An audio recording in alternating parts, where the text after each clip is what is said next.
the title is How Sound Frequencies and the Subconscious Mind Support Wholeness. And I'm just going to kind of address my credentials here. I'm a certified Biofield tuner, tuning practitioner, certified consulting hypnotist, and a quantum healing hypnosis practitioner. And so the CH behind my name is for consulting or consulting hypnotist, just to clear that up. So the first image that I wanted to present today is of a Mapuche medicine woman treating a patient, and this is in South Chile. And I wanted to present this because I feel like in the way that we identify ourselves as holistic practitioners or complementary alternative practitioners, it's important to acknowledge that this tradition of healing, whether it's in the physical, emotional, or spiritual, actually goes far beyond what we identify as indigenous tribal cultures, because in some level we're all indigenous and tribal if you go far back enough. So in a tribal culture, you may have gone to this medicine person and wanted physical healing, and that may have been presented to you as herbs or botanicals, but there were also other elements. They were seeing you as a full being in your spiritual capacity and emotional capacity. So Carolyn Myss talks about how that within the energy in our bodies, there's 100% that's potentially coming in through the top and 100% coming out.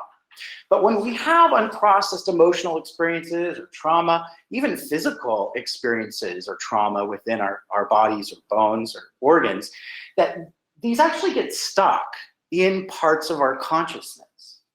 And when they're not processed, this light that's coming in is actually kind of leaking out, or this light energy or life force, if you will. And so when we're walking around with these leaks, it's really hard to be functional in our full capacity. So this is a way to frame this in a way, in this role within culture. And so one of the ways that the medicine folks would support people's healing process is by going into a trance state themselves and journeying to find these parts and pieces that are hanging out in their field or in their consciousness, and also using sound frequencies to take them into a trance state. So we're going to talk about different levels of awareness in just a moment.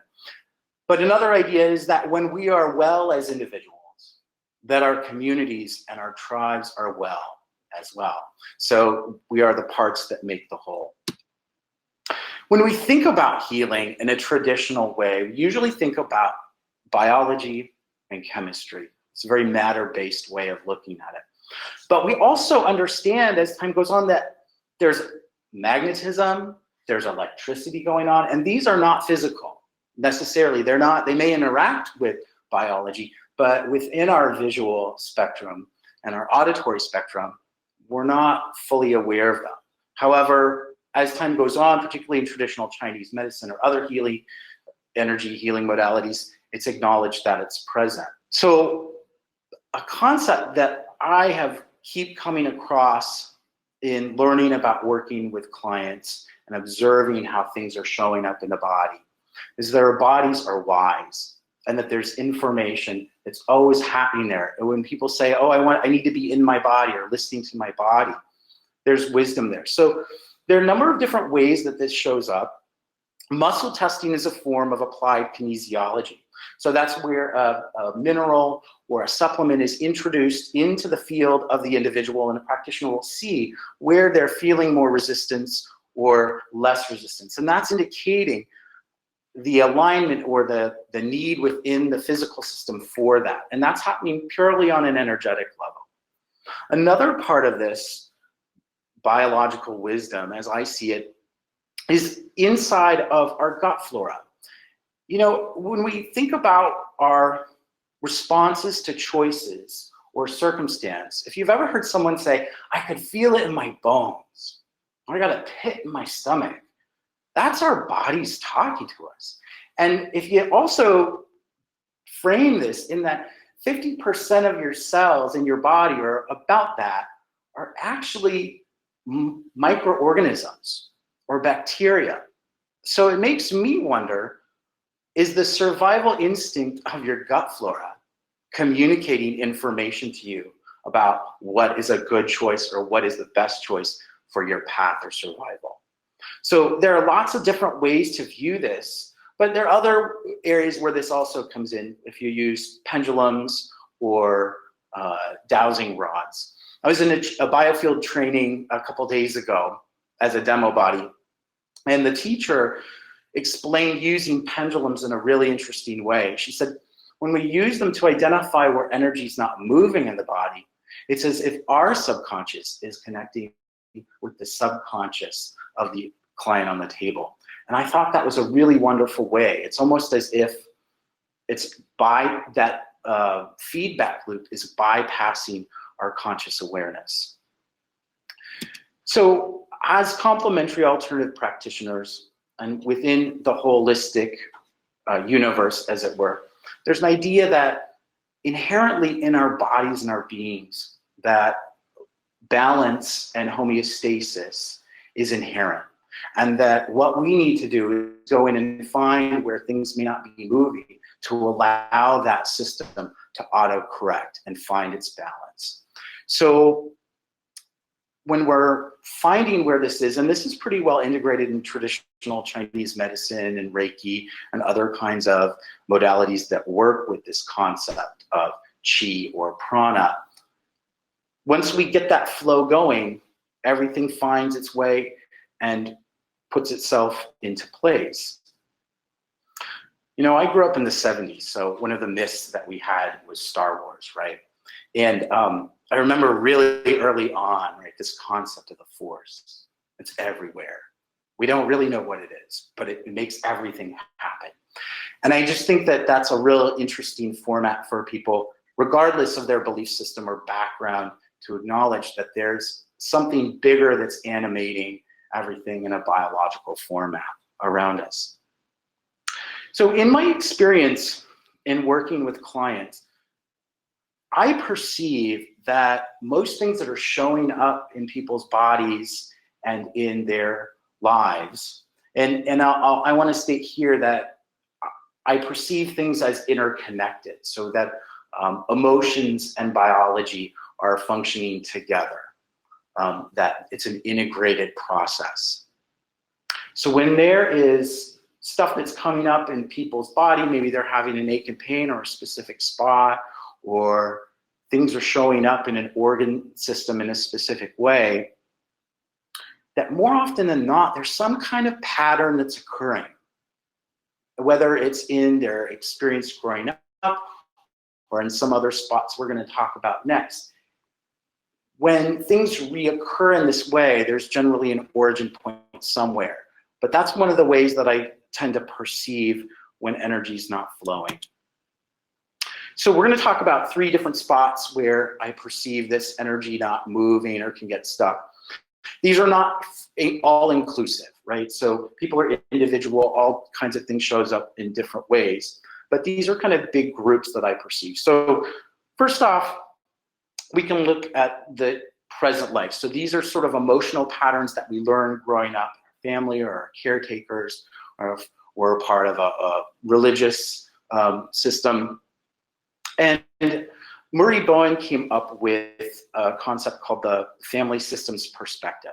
And it's just this idea that intergenerationally we'll learn things and we get passed down. So if you were to build a family tree with multi-generations, very likely you'll see a reoccurring pattern. So what you're seeing in the graphic right now is our lines based on color as well that denote certain kinds of emotional patterns. And I had the honor to go through this process with my mom, and it was fascinating. We had a very open relationship, and I was really able to see where things were moving down through the generations and how things got passed down. This is commonly used in a lot of traditional talk therapy. This is kind of where most people go to when they say, well, I have this behavior around sadness or rage or substance abuse, and this is where people mostly go. So next I'm going to talk about past lives, right? So The idea of reincarnation and past lives is traditionally more of a Buddhist and Hindu, more of an Eastern way of perceiving the cycle of reincarnation. So, and I just want to say, if that's not part of your belief system or it's not where you're at, that's okay.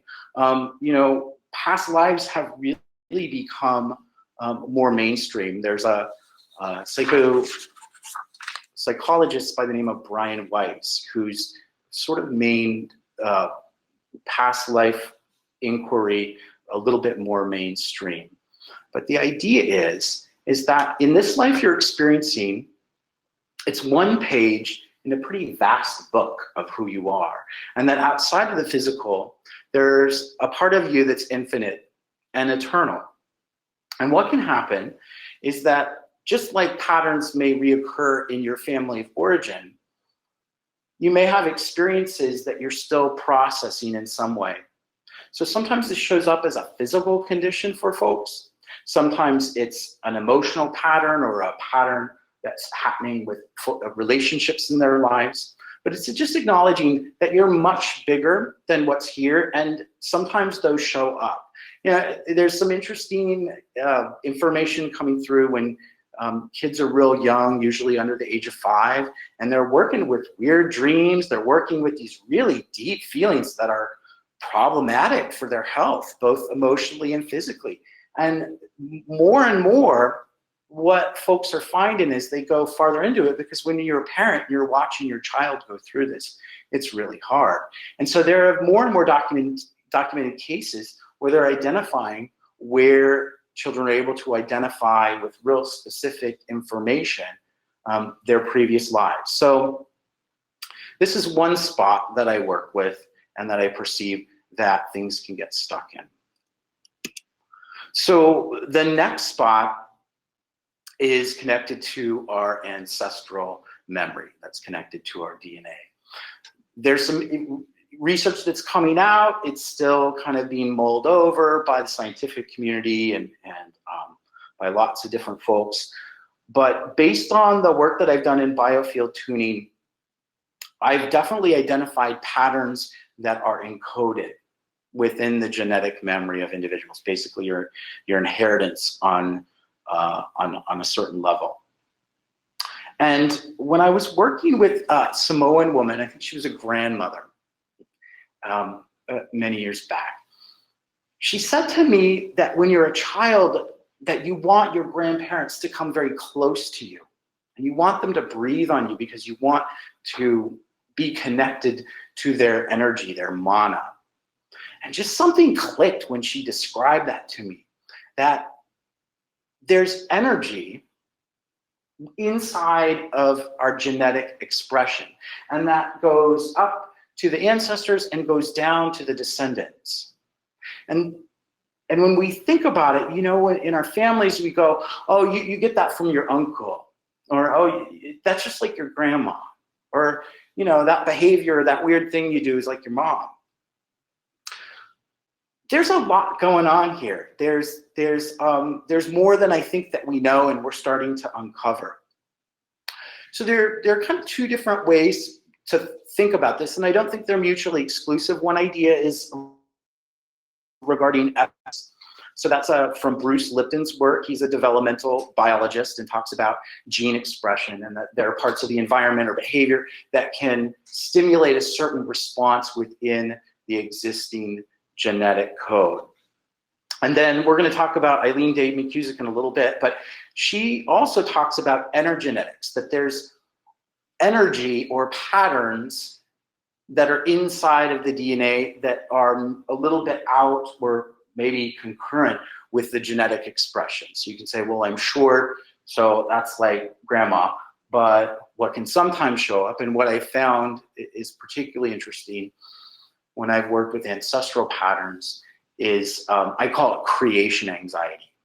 So this is where there's reproductive trauma along usually the matrilineal line, super common. If you think about all the trauma and between war and violence, and famine, all of the stuff that your ancestors went through for you to be here, that's a lot.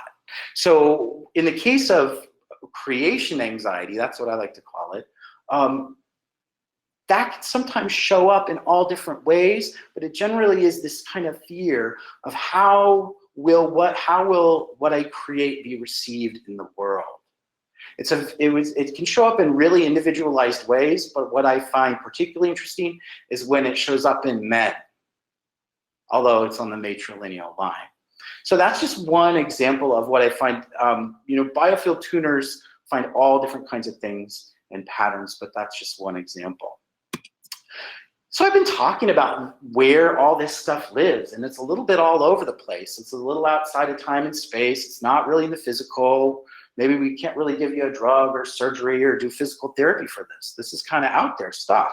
So I'm going to talk a little bit about energy medicine and how it works. So we're dealing with stuff in the past. A couple elements when we look at Reiki and other kinds of energy healing is that it actually can be experienced and received outside time and space, which is a little unique. So Reiki can be sent over long distances, it can be sent back in time, it can be moved forward.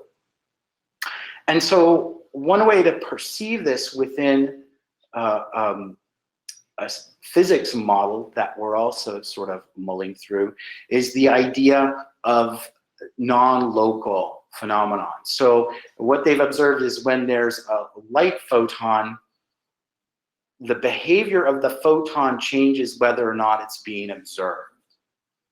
And also that particles can exist in two different places at the same time. So there's certainly a level in which the physical is showing up and interacting with the world that we're still trying to understand. And so Einstein used to call this spooky action at a distance. Another word or words that's used are quantum entanglement. Those are kind of big words and probably outside of my wheelhouse, but I acknowledge that they're part of how energy medicine is working for folks. So one of the ways that we're supporting the wholeness of individuals is by locating these parts and pieces that are stuck. So in a soul retrieval process, a shaman may go back and work with their spirit animals and find where these parts or pieces are. But there are a lot of different ways that we can do that I'm about to talk about. And when these parts and pieces of our subconscious that are hanging out, when they become conscious, there's an opportunity for integration to occur, which I think is important. So first I want to talk about hypnosis a little bit. When we talk about levels of consciousness, an iceberg is often used as a metaphor. So that's what you're seeing right now. And I want to talk a little bit about how the stratification of brain waves function related to consciousness states. But before I do that, I just want to acknowledge that most of the hypnosis that's out there for changing behaviors, whether it's food or smoking or things like that, requires self-hypnosis. So it really requires that folks learn how to work with that, whether it's on a recording, but there's a sustained quality in the way that that's happening. I use it primarily as a form of self-discovery and accessing memories. And something to consider about our subconscious is it really doesn't differentiate between what really happened and what's being projected or imagined in the state, which is kind of an interesting concept to think about. And in my perception, what's happened in the past, there's no delete button on that, right? It doesn't go poof, you can't make it go away, but in some way it's important to work with to reintegrate it so it's not holding the charge, if there's an electromagnetic charge to it, out in your field, so that's leaking out. So if we want to look at the diagram here, on the very top is our gamma waves. And that's when folks are hyper aware, they're in a survival instinct. It can also be experienced when extreme levels of sensory ecstasy is occurring. And also very high levels of meditation. Underneath that is beta, and that's generally what we associate as our conscious mind. That's where I am right now. If you're responding to a whole bunch of information really quickly and needing to be on your toes or you're on, that's where the beta state is. And so we actually don't spend all that much time there, but when you're on and you're really having to go through processes or tasks very quickly, that's where you are. Underneath that, slightly under the surface, is our alpha waves. And this is actually where we spend most of our time. It's a light trance state. If you've ever been doing a task that you really enjoy and you're excited about, and you kind of lose time, you turn to the clock and it's 2 hours later, you've been in alpha, very likely. When people can't achieve alpha state for long periods of time, that's problematic. Your consciousness needs time to downshift and do its thing. Underneath that is theta, and so that's also called a somnambulistic state. And it's usually the brief period of time right before you're going to sleep and you're waking. It's also where pretty deep meditation occurs. When you're dreaming and there's rapid eye movement that's occurring, that's in theta. And then we're going to move down into delta. This is where your body is in recovery mode. You're not dreaming. It's also the level where when folks are in comas, they're in delta. So that's kind of a format or a way to look at the different brainwaves associated with levels of consciousness. And we're going to circle back onto this in just a moment. So one of the tools that I work with folks that is a form of hypnosis is called quantum healing hypnosis technique. And this is based on the work of Dolores Cannon. She worked with her husband in the beginning, and it was in the 60s and 70s. And this is before hypnosis was really a thing that was being used for past life regression. And so what they discovered is, as they worked with folks, is they got really deep into trance, theta brainwaves, and they contacted some part of these folks that they started to call the subconscious. And they discovered that there was a lot of information here. Like, aside from just going into past lives, you know, things were occurring for people that were pretty significant. So I'll talk a little bit about this process. Generally, what occurs is that you work with a client and they'll have a series of questions, and this might be about their lives or relationships or what makes sense. Usually, why am I here? What am I doing? What are the best choices for me in moving forward? In the first part of it, you'll generally go through one life or many lives, and you actually take someone through the death process. And the reason for that is that what shows up is usually exactly what they need to be working on and most appropriate at that time. But there's something about going through the death process within QHHT that allows people to loosen up, particularly if there's sort of trauma that's caught there. It can support that movement and that openness. What's interesting about QHHT is that you are working with the theta brainwave state. And so when people recall a life, it's very different than being on the outside and observing it. There's a somatic response. People can smell aromas, they can hear things, they'll have real palpable memories, which is very unique and extremely impactful in a very specialized way. So another element of this is, you know, there are hundreds of certified practitioners worldwide. So regardless whether this is something that's part of your belief system or you're ready to really consider, there are many people out there in the world that are finding really good results from using this technique. And Dolores was a prolific author.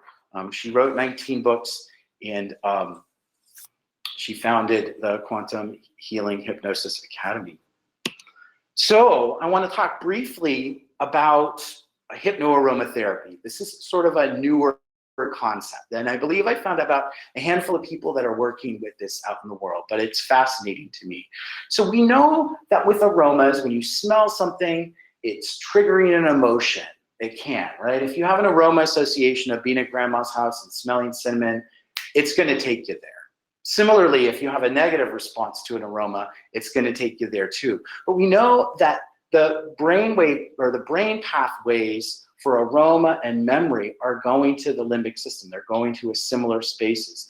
And specifically, the amygdala is where some of the tension that can show up around trauma is also there.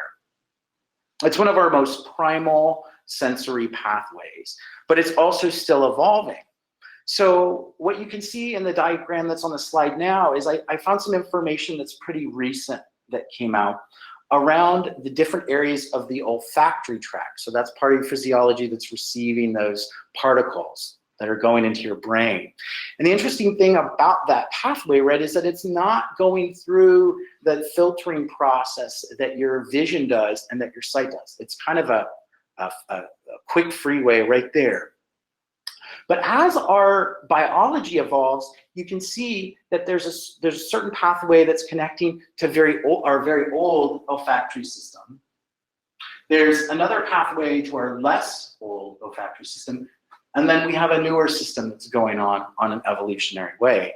And so one of the things that I'm curious about is, do different aromas have different relationships with these different parts of our biology?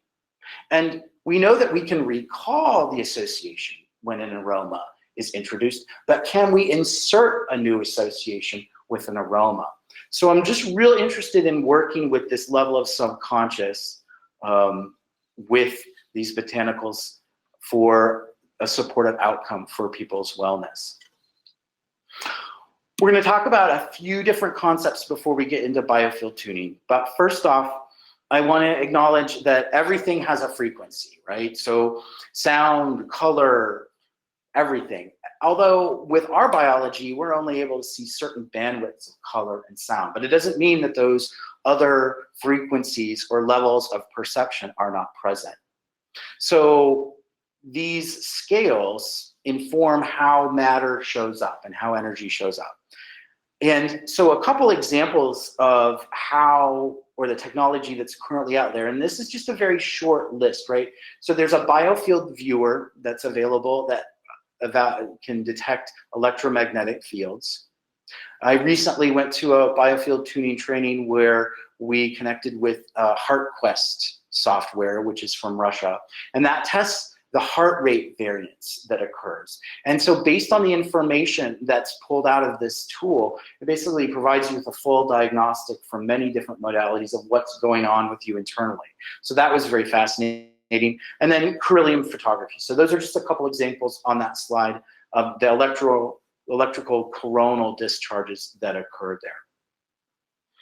So moving on, I would also like to talk about cymatics for a second. So frequency or sound frequency can be shown in a visual format. So what's going on here in the image where you see four little boxes with the hertz that are below there is that there's a powder medium that's being placed evenly on these squares, and then the sound frequency is being vibrated into the square that's there. And you can see that there's a progression in the structure and format of the designs that emerge.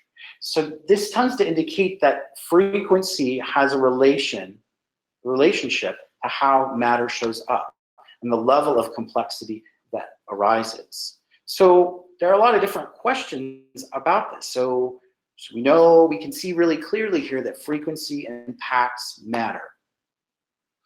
And the slide up above it is water at 15 hertz. And I just wanted to show that because one of the pieces of work that has come out in a while ago now is Dr. Emoto worked with taking water and either putting a label on it with intention or blessing it. And then what he did is he froze that water and then took images of the water crystals that were formed after the fact. And this was kind of a big deal because with the labels that had love on them, for example, the crystals were really beautifully formed, they were very balanced. And when he looked at the crystals that had the words hate on them, they were super distorted and very funky. And he did several tests with this to try to find and identify a pattern. And so he ended up writing a best-selling book on it. So it's called The Hidden Messages in Water. But I wanted to identify this because when we're working with modalities such as sound healing, or even if you're at a sound bath or someone's working with a drum, the sound frequency is moving through the water in your body. And based on Dr. Emoto's research, water holds intention. So there's a power, it's sort of like everything's working in tandem in this way. The frequency's moving into the water with that intention and affecting the physiology or the matter potentially in your body.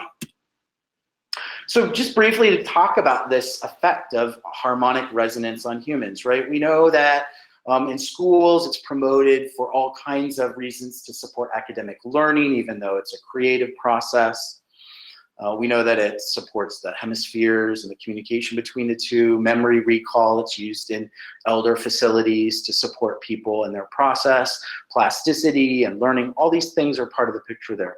On a physical level, we know that it can relax tissue. It's used in therapeutics with physical therapy, for example. We know that it can reduce inflammation by releasing nitric oxide into the muscles that are there. And on an emotional state, we're all pretty familiar. You want to feel better, you put on a nice bit of music, you kind of shake off your day, and hopefully we're all familiar with how that works. Sonic frequencies are used in Western medicine pretty extensively. So electrocardiograms actually map the frequencies that are coming from the heart. When we're working with ultrasounds, it's common to get images that are called sonograms within prenatal care. So that's part of the story around that. And then lithotripsy is used to break up kidney stones. Phonophoresis is particularly interesting. That's when a device has sound frequency that's actually going through a crystal and being applied to the skin when topical treatments or drugs are applied. And the frequency is actually supporting those molecules moving into the body tissues. So that's just sort of a brief overview. And then one other thing I wanted to bring up about that is also binaural beats. So binaural beats are real interesting. It's when you have two different frequencies playing on either side, or one frequency on one ear and the other on the other. And then your body will, or your mind will auto-correct to find the difference, and that will impact your brain waves. So binaural beats are very common out there. People are using those in therapeutic ways to sort of work with mood challenges and things like that, to decompress and sleep. I keep talking about this biofield, so let's talk about that for a second. In 1992, complementary alternative medicine practitioners, and I believe at that time that those were mostly Reiki folks, were working with the National Institution of Health and the Office of Alternative Medicine. And they were trying to develop a word to sort of explain what is this that we're working in. Like, it's not physical, but it's having a potentially a measurable effect in the physiology. What is this? And so it's basically acknowledging that there's an electromagnetic field that's surrounding everything, and that this field has a geometry and has a form. So I'm going to talk about that. You can see up in the image that there's a figure with which looks like a web that is in the shape of a donut a little bit. This image is from the HeartMath Institute associated with Stanford University, and they've conducted very interesting research about the electromagnetic field that emanates from our heart and the relationship that coherence has to our overall health. And it's basically when our mind is connected with our heart and things are in sync, that things are balanced. A piece of research from what's come out of there that I find particularly interesting is that they did a test where they would show images that would prompt an emotional response that they could detect in the heart. And so they would show them a violent act, and then they would notice a response in physiology, or they'd show them puppies and flowers, and people would be all happy. What was interesting about this is that they found that the heart would respond prior to the visual input. Okay, what's going on? How is our heart able to perceive something before our vision is? So I just wanted to bring that up because I think that that kind of points to the intelligence and the wisdom of our body functioning in ways that we're still understanding. So another concept that I wanted to introduce was, if you can see up here, there's like a blue, more of a blue torsion field, and that's a plasma sphere. And again, it's just sort of illustrating that there's this when we're looking at electromagnetism around organisms, it has a reoccurring pattern. And that if you look at the more blue one with the pink circles that are around it, torsion fields go in and out in both ways. So there's a real dynamic energy flow that's happening there. And then finally, you're going to also see there's a label that says vector equilibrium. So Buckminster Fuller actually came up with that term. It's a cubotetrahedron, I believe is what it is. And it's a particularly dynamic geometric form. I believe it's an Archimedean solid. And I just wanted to identify that there's a reoccurring form that happens in all organisms. We're going to talk about solfeggio frequencies here. And so solfeggio frequencies were identified by a naturopathic physician, Dr. Paluo, along with David Hulse. And they were looking into the frequencies associated that were used in Gregorian chants. And by using a Pythagorean system of sort of reverse engineering or extrapolating the other frequencies based on that, they found that there was a sequence of numbers that were reoccurring. So you can see in the diagram on the slide that we have 174, 285, 396, and then they also progress into the next sequences. And so if you've ever done any research on sound healing in general, you're going to see solfeggio frequencies come up. And the idea is that these frequencies in hertz have specific qualities that can be used to support physical and emotional healing. This concept is pretty pervasive and accepted pretty widely within the sound healing community. And there's research that's been conducted, especially with 528, that's specific to impacting the DNA directly and recoding effectively. There was some interesting research, I believe, coming out of Russia where they introduced sound frequencies to cells and saw changes in the progression of the cells based on the introduction of the sound frequency. So just leave that there, but that's pretty big stuff.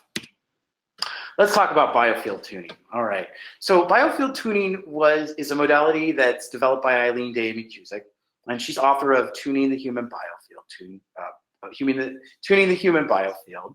And she had worked doing massage therapy for about 20 years. She started working with these tuning forks. She started kind of noticing that when she went out from people's bodies, there would be like pockets of distortion. And she could move the fork and kind of find it. And if she hung out there long enough, she could maybe kind of move that distortion a little bit and manipulate it slightly. She was really curious, what is this? What is going on here? And so we used the 174 fork primarily, or as one of about 4 when we do biofield tuning. And it stimulates sort of an analgesic or anesthetic effect. It effectively kind of puts people in a trance state slightly. And her hypothesis is that what's occurring is that these are actually biophotons that are caught in the plasma that exist in the ether. So those are kind of big words there. But we know, if you remember from school, you know, that we have different forms of matter. And so plasma is the next stage of gas. And what she found is that there was actually a sort of an identifiable pattern or areas that would hold specific memories. So she developed a biofield anatomy map, which is one of the foundational tools that we use in biofield tuning. And on the left side of the heart, for example, is where grief and sadness live. And so the chronology of the biofield is sort of like rings in a tree, right? So in the middle of a tree is the records of the origin, and then as you move out, it's actually present time. In humans, the biofield's a little different in that when we start on the outside edge, which goes out about 5 or 6 feet, is birth and gestation. And then as we move in is present time. So if I was 40 and at 20, I lost a parent. Very likely, if a practitioner was working with you, they could find the midway point in between the edge of your biofield and the center point, the midline of your body, and there's probably going to be something there. They're probably going to hear it. And what shows up on the fork is pretty amazing. Sometimes it's audible. You can actually kind of hear, there's a frequency here or emotion there. What's also interesting is that as this modality has been taught to several people, and at this point, I believe it's about 1,000 people have trained, and there are about 300 certified practitioners, is that there's actually information that's there. It's really hard to explain in a really identifiable way, but you can get information and sense things when you're holding that fork in the field. It's almost as if your body is interpreting the signal that's in the biofield. So this is sort of a big leap. We're talking about then that memories are not just within the chemistry of your mind, which what was the traditional model, but that there are records that exist inside of all biological organisms, and that we're connecting with this with sound frequencies. And in some traditions, this is called the Akashic records. But the idea is that all biological organisms have an energy field that hold the records of their life cycle. And when we do biofield tuning, we use the 7 chakra system. So not only is that traditional in Hindu tradition, but also that those are where nerve plexuses are occurring within the body. So thank you so much. My walkaways would be that we are in an electromagnetic universe. We are part of it, and we are connected on a very fundamental level. And then when we work with trance states and move to deeper levels of consciousness, we can find these parts and pieces that are hanging out in our awareness that in some way are asking to be worked on or reintegrated into our wholeness. And that as we do in moving forward, we do so with openness and discernment and acknowledging that some of these tools are really quite old, but they have a very important role in our contemporary life. And that we acknowledge that as we shift into alignment, that cascades into everyone and everything around us. So as we cultivate our own coherence, it affects everything, everywhere. So